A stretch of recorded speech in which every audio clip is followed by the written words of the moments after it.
Halo, hai. Selamat pagi anak-anak SDK 1. Shalom. Salam dalam kasih Tuhan bagi kita semua. Kita hari ini kembali lagi untuk beribadah bersama-sama ya. Mari kita berdoa. Tuhan Yesus, kami mengucap syukur pagi hari ini anak-anak SDK 1 kembali lagi untuk beribadah bersama-sama walaupun kami masih belajar dan beribadah dari rumah. Pimpin kami Tuhan selama ibadah ini. Terima kasih Tuhan, di dalam nama Tuhan Yesus kami sudah berdoa dan mengucap syukur. Amin. Anak-anak sekalian, selama 1 minggu kita sudah banyak melakukan aktivitas, baik mengikuti pelajaran dari sekolah, mengerjakan tugas-tugas yang diberikan gurumu, maupun melakukan kegiatan di rumah masing-masing. Itu semua merupakan berkat pertolongan dari Tuhan saja. Nah, karena itu, untuk mengawali ibadah kita, mari bersama dengan teman-temanmu kita nyanyikan lagu Aku Diberkati.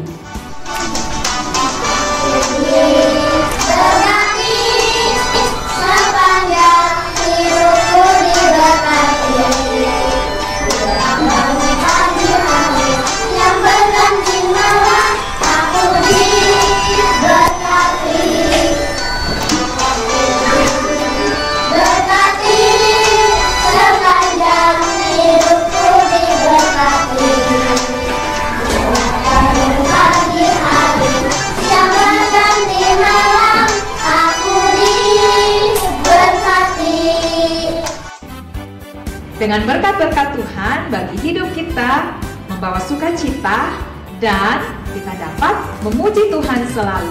Sebelum mendengarkan firman Tuhan, yuk dengan bersukacita kita bernyanyi bersama lagu Oh Sukacitaku. Walaupun kalian dari rumah, ikutan nyanyi juga ya.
Mari kita mempersiapkan hati kita untuk menerima firman Tuhan. Dan Selin dari kelas 3 akan memimpin kita di dalam doa. Teman-teman, mari kita berdoa. Ya Tuhan, terima kasih atas kesempatan-Mu hari ini. Kami siswa SDK 1 mau melakukan ibadah lagi. Sekarang kami mau mendengar firman Tuhan. Tolong kami agar kami mendengar firman Tuhan dengan sungguh-sungguh dan dapat melakukan dalam keseharian kami. Terima kasih Tuhan, di dalam nama Tuhan Yesus kami berdoa dan mengucap syukur. Amin. Tema kita pada hari ini adalah Tuhan memelihara hidupku. Tuhan memelihara hidupku. Ayatnya terambil dari 2 Raja-Raja 4 ayat 1 sampai 7. 2 Raja-Raja 4 ayat 1 sampai 7 menceritakan tentang bagaimana Tuhan memelihara kehidupan seorang ibu beserta 2 orang anaknya. Nah, untuk itu mari sama-sama kita memperhatikan ceritanya berikut ini.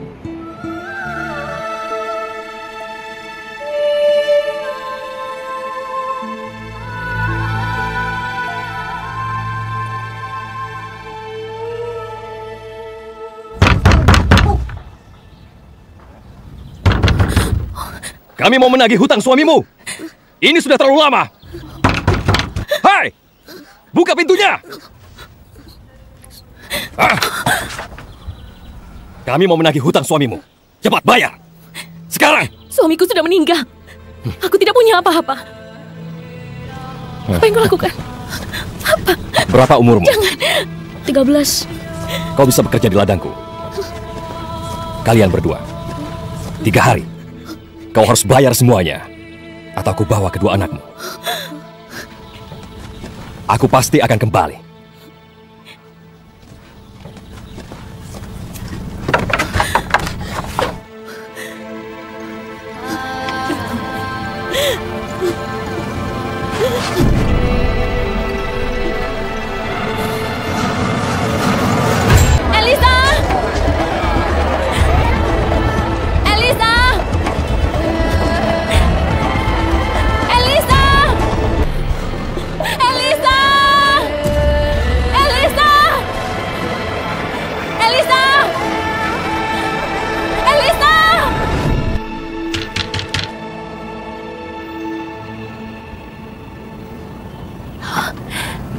Elisa. Hai, apa kabar? Hambamu, suamiku, sudah meninggal. Aku tahu. Kau tahu dia takut akan Tuhan. Dan dia dikenal di kalangan para nabi. Sekarang, penagih hutangnya. Mereka datang dan ingin mengambil anakku untuk menjadi budaknya. Apa yang kau punya? Apa? Apa yang kau punya di rumahmu? Aku tidak punya apa-apa. Apa yang kau punya? Tidak ada. Kecuali sedikit minyak. Bawa kemari.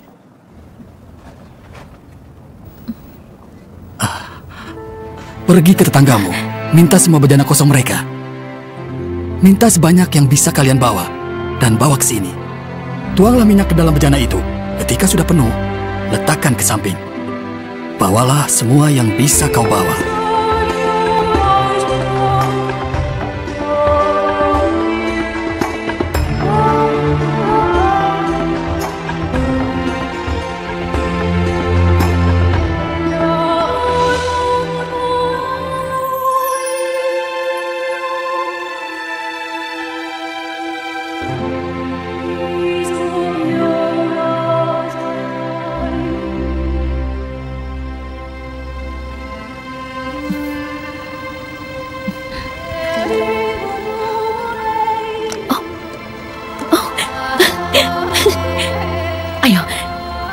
Ibu perlu bejana lainnya.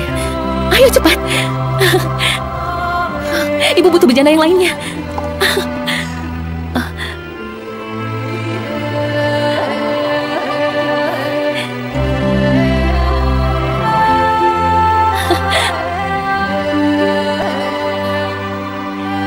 Cepat, ibu butuh yang lainnya. Tapi sudah tak ada lagi.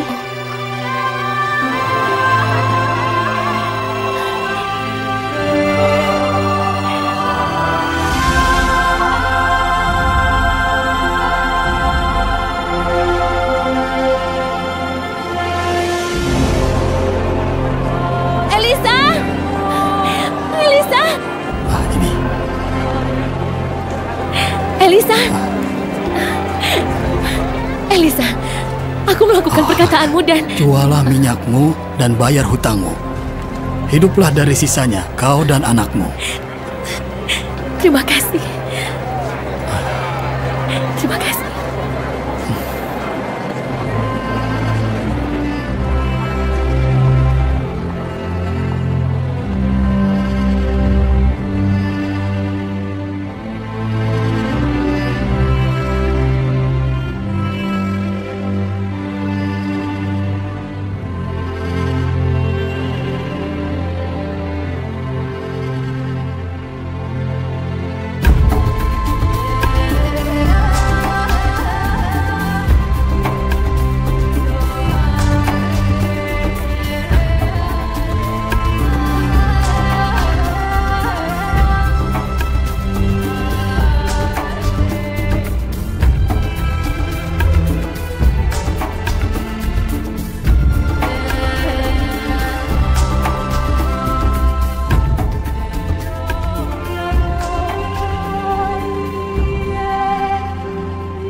Dari cerita tentang ibu janda dan 2 orang anaknya tadi, kita melihat bagaimana bentuk pemeliharaan Tuhan dalam hidup mereka.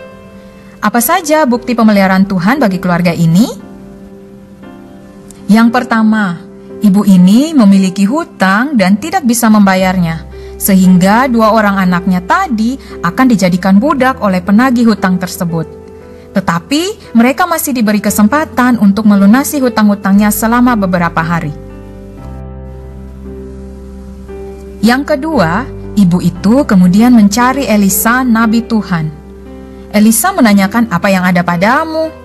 Di sini Elisa mau memastikan bahwa Tuhan dapat melakukan hal yang luar biasa dari apa yang dimiliki oleh ibu ini. Si ibu hanya memiliki minyak yang tinggal sedikit saja di bejananya. Tuhan memelihara ibu ini dari apa yang ia miliki. Yang ketiga, Elisa menyuruh ibu ini untuk meminjam bejana kosong dari para tetangganya agar dapat diisi minyak. Tuhan menunjukkan pemeliharaannya melalui para tetangga yang mau memberikan bejana kosong kepada ibu tersebut. Yang keempat, minyak yang dituangkan ke bejana kosong itu berasal dari 1 bejana kecil milik ibu tadi. Minyak itu tidak habis-habis saat dituangkan. Tuhan menunjukkan pemeliharaannya lewat minyak yang banyak tersebut. Yang kelima, minyak itu harus dijual agar ibu ini bisa memiliki uang untuk membayar hutangnya. Artinya, ibu ini juga harus berusaha dengan cara menjual minyak tersebut. Nah, di sini Tuhan menunjukkan pemeliharaannya lewat memberkati usaha ibu yang menjual minyak tersebut dan akhirnya bisa memperoleh uang. Yang keenam, hasil dari penjualan minyak bisa dipakai untuk melunasi hutang dan ternyata masih ada lebihnya untuk biaya hidup sehari-hari bersama 2 anaknya. Tuhan memelihara ibu ini dengan dapat melunasi hutang sehingga anaknya tidak dijadikan budak, serta mereka dapat melanjutkan hidupnya dengan uang yang lebih dari hasil menjual minyak tersebut. Wah, ternyata banyak sekali ya bentuk pemeliharaan Tuhan dalam kehidupan ibu dan 2 anaknya tadi. Nah, bagaimana dengan kita saat ini? Tuhan juga selalu memelihara kehidupan kita. Mari kita lihat contoh-contoh Tuhan memelihara hidup kita. Sejak awal terjadinya wabah corona, banyak peristiwa yang membuat kita harus terbiasa dengan cara-cara baru. Ya kan? Yang pertama, sebagai anak sekolah, kalian harus mulai belajar dari rumah masing-masing. Pada awalnya pasti sangat sulit, karena harus menyesuaikan diri dengan cara belajar yang baru. Tetapi, Tuhan tetap memeliharamu. Dengan pertolongan Tuhan, kalian masih bisa sekolah walaupun secara online. Yang kedua, Tuhan memeliharamu dengan memberikanmu kemampuan untuk mengikuti setiap pelajaran yang diberikan secara online. Yang ketiga, Tuhan memeliharamu lewat guru-guru. Anak-anak mendapat pembelajaran secara online dari guru-guru dengan berbagai cara, lewat video di sekolah atau juga melalui Zoom meeting. Guru-guru memberikan pembelajaran dan banyak info tentang tugas-tugas sekolah, serta mengingatkanmu agar dapat mengikutinya dengan tepat waktu. Keempat, Tuhan memeliharamu lewat orang tuamu atau saudaramu di rumah masing-masing. Banyak hal yang orang tuamu lakukan agar kamu bisa tetap sekolah walaupun secara online. Kamu disediakan fasilitas gawai atau HP, komputer maupun laptop di rumah, dan internet juga, supaya kamu dapat mengikuti pelajaran dengan lancar. Anak-anak kelas kecil banyak yang terus didampingi dan ditemani belajar oleh orang tuamu kan? Bahkan orang tuamu menolongmu saat belajar, menyediakan keperluan sekolahmu dan kebutuhan sehari-harimu. Itu semua merupakan bentuk pemeliharaan Tuhan dalam hidupmu loh. Sehingga kamu harus bersyukur kepada Tuhan dan berterima kasih pada orang tuamu atau mereka yang sudah menolongmu selama belajar dari rumah. Kemudian, tidak terasa nih kalian sekarang sudah hampir menyelesaikan proses belajar di semester ini. Sekitar 2 minggu lagi, kalian sudah masuk pada penilaian akhir semester kan? Nah, kalian bisa mengikuti semua prosesnya sampai mendekati akhir semester ini berkat pemeliharaan Tuhan saja. lewat banyak orang yang sudah menolongmu tadi ya. Anak-anak semuanya, yang tadi disebutkan itu baru contoh-contoh pemeliharaan Tuhan dalam hal belajar kamu saja ya. Masih banyak sekali bentuk pemeliharaan Tuhan dalam kehidupanmu setiap harinya. Kamu masih bisa beraktivitas di rumah, Tuhan memelihara kesehatanmu, Tuhan mencukupkan kebutuhanmu, dan masih banyak lagi. Lalu, apa yang bisa kita lakukan dengan semua pemeliharaan Tuhan tadi? Anak-anak SDK 1 semuanya, seperti Ibu Janda tadi yang tetap berusaha meminjam bejana dari tetangganya, lalu menjual minyak-minyak yang berada dalam bejana tersebut untuk melunasi hutang-hutangnya, mari kita semua juga tetap berusaha melakukan yang terbaik yang bisa kita lakukan sebagai rasa terima kasih kita atas pemeliharaan Tuhan dalam hidup kita. Misalnya, belajar dengan sungguh-sungguh, apalagi mendekati PAS ini ya, sehingga kamu bisa memperoleh nilai yang baik. Lalu, mengerjakan tugas-tugas sekolah juga, menolong orang tua di rumah, dan jangan lupa doakan selalu orang-orang yang menolongmu selama ini ya. Oke anak-anak sekalian, Tuhan juga sudah memeliharamu dalam aktivitas belajarmu selama 1 semester ini. Karena itu, yuk kita juga tetap setia dan taat pada Tuhan ya, seperti yang dilakukan oleh Ibu tadi pada cerita Alkitab kita. Amin untuk firman Tuhan kita pada hari ini. Nah, anak-anak SDK 1, setelah kebaktian ini, jangan lupa untuk mengisi buku sekolah minggu pada sekolah kalian masing-masing ya. Bersama dengan teman-temanmu, yuk kita nyanyikan lagu Terima Kasih Untuk Cinta.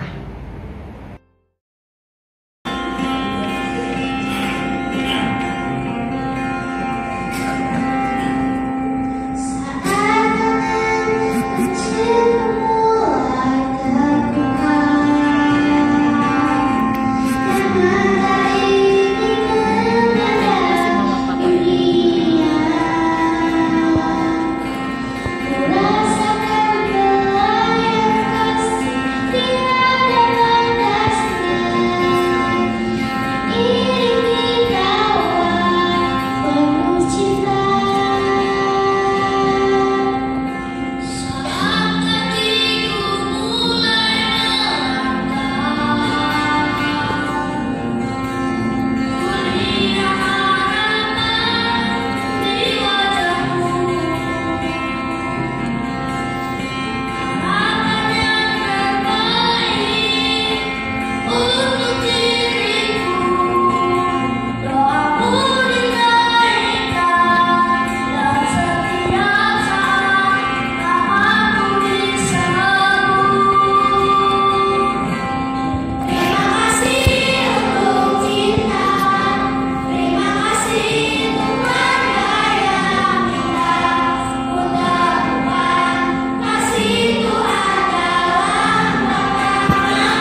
Mari kita berdoa.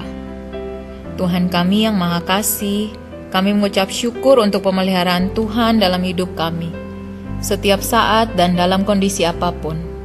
Terima kasih Tuhan untuk orang-orang di sekitar kami yang selalu menolong kami. Itu semua karena kehendak-Mu saja. Ya Tuhan, berkati kami hari ini yang akan kembali belajar. Jika ada di antara kami yang sedang sakit, kami mohon pemulihan yang daripada-Mu Tuhan. Tolong berkati juga orang tua kami dalam segala usaha dan kehidupannya. Berikanlah juga kiranya berkat-Mu atas guru-guru kami yang mengajar kami dari sekolah. Tuhan yang pengasih, kami membawa bangsa Indonesia kepada-Mu dalam doa kami. Biarlah Engkau sendiri yang tetap melindungi negara kami ini. Kami memohon doa ini hanya di dalam nama Tuhan Yesus Kristus. Amin. Oke, ibadah kita sudah selesai. Selamat belajar untuk hari ini. Tuhan Yesus memberkati selalu.